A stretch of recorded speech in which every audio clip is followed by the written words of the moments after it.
What's going on, everybody? Matt in the hat, John North Ford, Lincoln Nissan here in Emporia. Welcome to Car Confessions. I come to you each and every week on Monday at 12 o'clock, catch a lot of you over your lunch break fresh off the weekend, and I do that to bring you some type of topic, tip, or tactic to get you prepared for your vehicle shopping coming up later in the week or possibly that weekend. I also alternated in interviews from business owners as well as entrepreneurs to see what separates them, what makes them different from somebody else that really just punches a clock and does that 9 to 5 grind. This is episode number 42, and I really came up with this one because I've had, especially over the last couple weeks, weather's been getting nicer, people have been coming out more and asking, you know, what's the advantage of a diesel truck over a gas truck? So here's 6 main differences that I've come across. There's pros and cons either way, but here is 6 differences between a diesel engine and a gas engine. So just getting it started right off the bat, looking at sticker price of, example, a 2018 Ford F-250 gas, 2018 F-250 diesel, there's going to be about a $10,000 difference. Everything else the same, about a $10,000 difference between the gas motor and the diesel motor. Why? Because that diesel motor requires a lot more. It's a lot beefier. It's a lot bigger. Has a lot more torque at lower end. It's got a different drivetrain because you got to have it has a bigger drivetrain or better drivetrain in order to help with that torque and tow those heavy loads. Also, you'll notice that the fuel costs are more with diesel as it is gas. Right now, as I record this, gas is around $2.65 and diesel is around $2.95 per gallon. Now, that is also because they can justify the price of diesel more than gas. And I know some of you thinking, what? How are you going to justify the price of diesel? Here's just a couple reasons. Because that diesel has a turbo that gets that extra boost and more air moving through it, that's going to create more power, more torque. It's under a higher pressure than compared to just a standard gas combustion engine. And there is better or newer technology available in a diesel than compared to a gas. Number 2 is emissions. Now, I know this is going to really piss off a lot of diesel owners because since 2011, after government required the use of DEF, which is diesel exhaust fluid, in all diesels, people are not happy about it. Because what this does, it really robs the emissions and the true performance of the raw power, and like I said, and the performance, because you have to tone it down with those emissions. Also, some of these will go through, well, all of these will go through what's called a regen phase. And what they recommend on this, especially if you do this on a regular basis, is driving at least 20 to 30 minutes, speeds over 65 miles an hour. That helps burn that buildup carbon in the filter out and reduces the chance of going through a regen phase where you're going through town and it just shuts your vehicle down, goes 10, 15 miles per hour trying to burn all that carbon out. Now, on the other end of that, as some of you mentioned, or some of you have seen, I also did a video about rolling coal. This is not the ideal way to burn some of that carbon, but it can be done. It will require a programmer because all that black smoke that you see coming out the tailpipe or out the stacks, depending on how the truck is set up, there is some carbon being burnt in that, but there's also a lot of unused and unburnt diesel being sent out the exhaust. That's where a lot of that black smoke comes from. Number 3 is maintenance. Maintenance on a diesel is always going to run more because the engines are bigger. Diesel by nature is dirtier than gasoline. So every oil change you do, have to change that fuel filter to help reduce the chance of the vehicle shutting down. You also, like I mentioned earlier, in the emissions with the DEF, every time you do an oil change with that, you've got to look at the DEF, make sure it's still good, top it off if necessary. Injectors. Injectors now with technology are a lot better than they were years ago. For example, I had a buddy of mine that had an 05 diesel, and his injectors went out, cost him $5,000, $7,000, something like that. It didn't help that he wasn't the easiest on it, and he also ran it out of fuel. So that running a truck out of fuel on diesel, whole lot worse than if you do it on a gas. Also, the maintenance is going to be more because the diesel techs require more. So they're more expensive to use the diesel techs than just the standard gas techs. Number 4 is towing.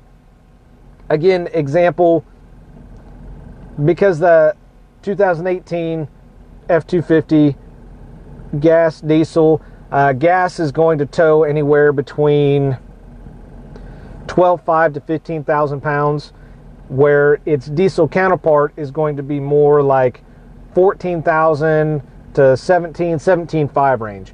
And again, that's part of the motor and that powertrain, because it's got a stiffer driveline in that diesel.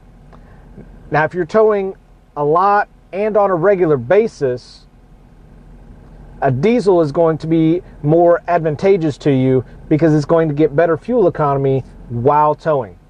It makes higher torque at lower RPMs, so typically the sweet spot for diesels is going to be below that 3,000 RPM mark, where gas engines are going to be well above that.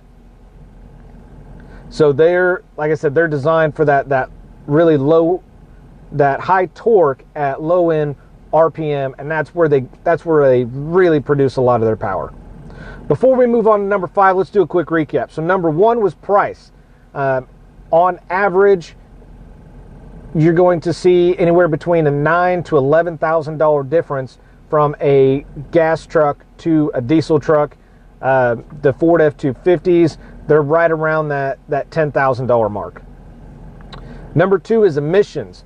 Because of since 2011, when the emissions were changed by the government, thank you, Uncle Sam, they require that DEF system, as well as a lot of states that require emission checks, sometimes every year, sometimes every 2 years, varying by state. Here in Kansas, we don't have those.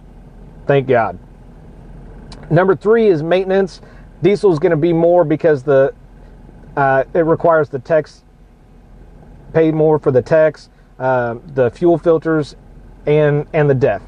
Number 4, again, was towing. Diesel is always going to tow more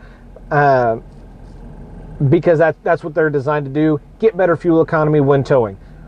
Number 5 is fuel economy. As I just mentioned, if you tow on a regular basis, diesel is going to be the better way to go because they can tow more, but they're going to get better fuel economy while towing. Now, if you don't need a diesel, you just drive in town to work like I do, go to Starbucks like hell everybody does, diesel may not be the best option for you because it's never going to get out on the highway and get those higher speeds to burn out that carbon and not get stuck during a regen while you're driving in town. So in town, gas is going to get better. Highway, towing, diesel is going to be the way to go. Number 6 is the resale value. I know a lot of people have been curious on this. Diesel is always going to have a higher resale value. That's one of three things that if you pay more up front in a truck, you're going to get that back. So one of them is diesel. Number two, crew cab truck. Pay more up front, but you get that on the trade-in or when you go to resell. And number three is four-wheel drive.